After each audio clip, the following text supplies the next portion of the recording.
Yang pertama adalah bahwa Sirah Nabawiyah ini secara khusus adalah sejarah Nabi Shallallahu Alaihi Wasallam, adalah merupakan aplikasi dari Quran dan Sunnah.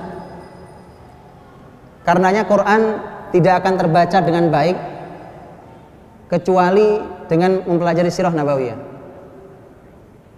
Quran tidak akan terpelajari dengan baik kalau kita tidak membaca Sirah Nabawiyah. Antum tahu, sahabat Abu Hurairah bahkan pernah mengoreksi pemahaman tabi'in gara-gara tabi'in hanya membaca ayat yang berbahasa Arab, tidak tahu latar belakang terjadi turunnya ayat itu. Ketika Allah SWT berfirman, "Wala tulqu biaidikum ila tahlukah." Jangan kalian lemparkan diri kalian pada kehancuran. Generasi tabi'in memahami salah ayat ini karena bayangannya adalah berarti kita tidak boleh melemparkan diri kita pada kehancuran dan segala macam. Karena waktu itu peristiwanya adalah ketika ada seseorang yang di medan pertempuran, di medan jihad, dia berlari langsung di pasukan musuh. Dia langsung lari masuk ke sana, kemudian ada yang baca ayat ini untuk menyatakan perbuatan ini salah. Sama aja bunuh diri. Dia lari sendiri, kemudian dengan mengayunkan pedang kanan kiri, kemudian wala tulqu bi aidikum ila tahlukah, jangan kalian menghancurkan diri kalian sendiri. Abu Hurairah radhiyallahu anhu mengatakan, kalian salah menempatkan ayat. Itu gara-gara baca ayat tidak menggunakan Sirah Nabawiyah. Kalian salah menempatkan ayat. Ini ayat, hadhil ayat nazalat fina indama sa'at akhlaquna. Ini ayat turun pada kami ketika mulai buruk akhlak kami.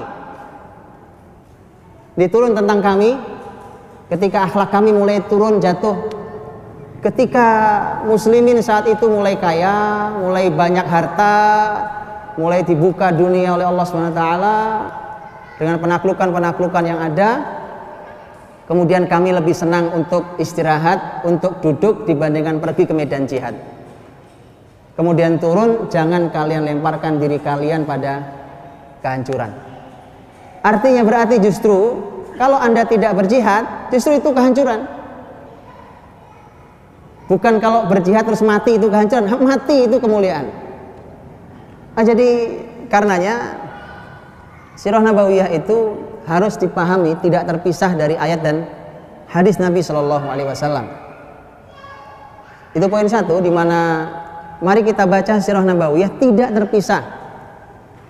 Karenanya di angkatan yang satu saya sudah pernah sampaikan kepada teman-teman yang menulis. Salah satunya adalah, dan ini menurut saya adalah wilayah kosong Sirah Nabawiyah hari ini, sampai hari ini, yang masih harus ditulis oleh kita semua, yaitu Sirah Nabawiyah berdasarkan Al-Quranul Karim. Jadi bagaimana sirah disampaikan dalam Quran? Karena begini, nanti dalam bahasan Al-Quran sebagai literatur, bahwa Al-Quranul Karim karena dia mukjizat secara lafadznya pun mukjizat, maknanya juga mukjizat. Banyak sekali ilmu tersimpan di lafadznya, di susunan katanya, di huruf, di maju mundurkannya kata, di susunan, pada kata pilihannya, karena mukjizat. Jadi sangat detail, dan sehingga ketika ada ayat itu, Pak, ada satu ayat yang disampaikan gitu, itu kalau dilihat terjemahan ya memang dangkal jadinya. Tapi kalau didalami dengan cara seperti itu, kita akan bisa menulis Sirah Nabawiyah dengan luar biasa. Lihatlah ketika umpamanya bagaimana Al-Quran mampu meringkas gambaran peristiwa kekhawatiran yang luar biasa dan ketakutan yang luar biasa muslimin di perang Ahzab atau perang Khandaq, yang keadaannya sangat sulit, di mana saat itu sangat dingin, kemudian kelaparan muslimin, tidak ada makanan yang cukup, harus menggali, berlelah ria karena harus menggali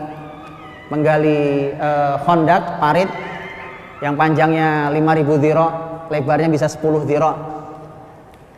kemudian musuh datang dengan jumlah yang jauh lebih besar, jauh lebih besar. Bahkan ada yang mengatakan bisa lebih besar dari keseluruhan jumlah penduduk muslimin di Madinah.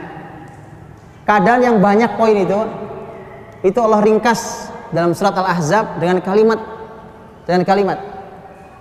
di mana kalimatnya adalah idz zaghatil absar wa balaghatil qulubul hanajir wa tadhunnuna billahi dhununa. Idz zaghatil absar, ketika mata itu tidak tetap di tempatnya. Jadi mata itu bolak-balik gitu. Ketika wabalaghatil qulubul hanajir, ketika jantung ini naik mendesak sampai ke tenggorokan. Jantung mendesak ke tenggorokan, tahu rasanya? Tidak bisa nafas. Wa tadhunnuna billahi dzununa, ini hasil terburuknya. Kalian berprasangka yang buruk kepada Allah Subhanahu wa taala. Tiga kata yang disampaikan oleh ayat menggambarkan keseluruhan keadaan Ahzab. Itu mukjizat dalam Quran. Dan itu menurut saya termasuk wilayah yang masih sangat jarang ditulis. Andai dia ditulis di pertema dengan sangat detail, sangat luar biasa. Yang jelas bahwa pahami sirah nabawiyah sebagai satu hal yang merupakan aplikasi kehidupan Rasul untuk kehidupan Islam, syariat Islam, baik Quran, hadis Nabi SAW. Di mana Quran dan hadis Nabi SAW itu penerapannya ya di dalam sirah nabawiyah itu, kehidupan harian itu. Saya berikan contoh. Ini perlu ilmu yang cukup detail dalam. Sebenarnya, nih Pak, ketika banyak pembahasan, kita tahu dalam Islam laki perempuan dipisah, betul ya? Kita tahu dalam Islam laki perempuan ada batasnya. Pertanyaannya, sebenarnya batasnya itu sejauh mana? Kalau kita karang dengan kepala kita sendiri, nanti hasilnya bisa tasyaddud, bisa tasahul, bisa terlalu kaku, atau bisa terlalu sembrono. Tahunya dari mana? Bahwa penerapan yang benar, lihat kehidupan Rasulullah SAW. Bagaimana Nabi berinteraksi dengan para sahabat wanita, bagaimana sahabat yang lain berinteraksi dengan sahabat wanita yang lain, bagaimana interaksi di masyarakat. Itu baru nanti akan tahu ini aplikasi sebenarnya. Ini baru konsep aplikasi dari konsep Al-Quran dan Sunnah Nabi SAW. Sebuah contoh. Jadi dia harus dipahami bahwa sirah nabawiyah sebagai terapan dari konsep Al-Quran dan Sunnah Nabi SAW. Baik, yang kedua adalah bahwa untuk bisa sirah nabawiyah bekerja dalam kehidupan kita, maka hilangkan kalimat, karena ini sering menjadi ganjalan untuk kita hari ini. Hilangkan kalimat yang bunyinya adalah ini zaman berbeda. Selama kalimat itu masih ada di kita, atau kalimat yang satu lagi sama, itu kan zaman dahulu Pak. Hari ini 2014, abad 21, teknologi sangat canggih, zaman sangat berbeda. Kalau kalimat itu belum hilang, yakinlah bahwa sirah tidak mungkin bekerja Pak, dalam kehidupan kita. Karena setiap kita mau mengambil pelajaran dari sirah, akan selalu dikatakan itu zaman dahulu, ini zaman berbeda. Karenanya saya sering katakan, kalau belajar sirah di majelis umum yang baru belajar sirah, saya katakan selalu saya mulai dari kalimat ini. Karena nanti saya bicara 2 jam umpamanya, atau bahkan 4 jam bicara berturut-turut tentang sirah nabawiyah, percuma Pak.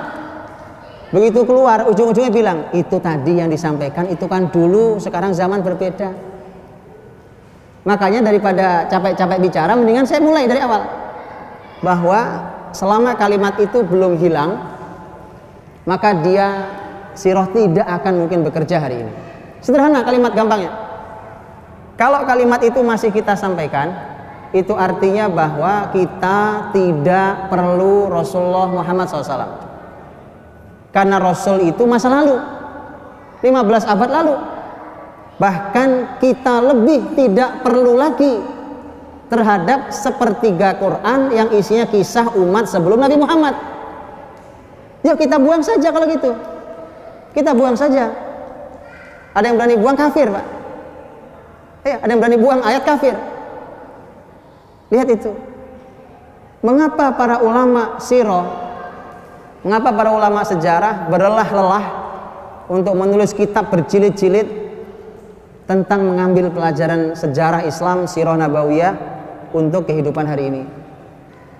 Kalau masa lalu itu tidak penting. Karenanya sirah nabawiyah dia bukan sekedar sejarah masa lalu. Uang sejarah masa lalu saja disuruh diambil pelajaran.